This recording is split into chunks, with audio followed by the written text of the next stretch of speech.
大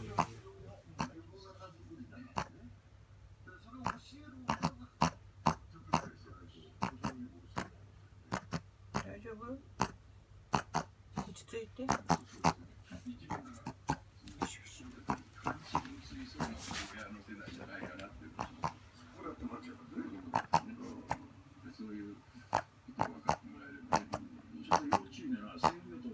話がありましたけど、この法案の本質、それから憲法の問題は、正面から語ろうとしないんですよ。隠そうとしてるようにしか見えないところがあるんですよね。それに惑わされちゃダメですよ。そうだよ。はっきり言わないんだよ。いい面だけしか言わないんだよ。実は一番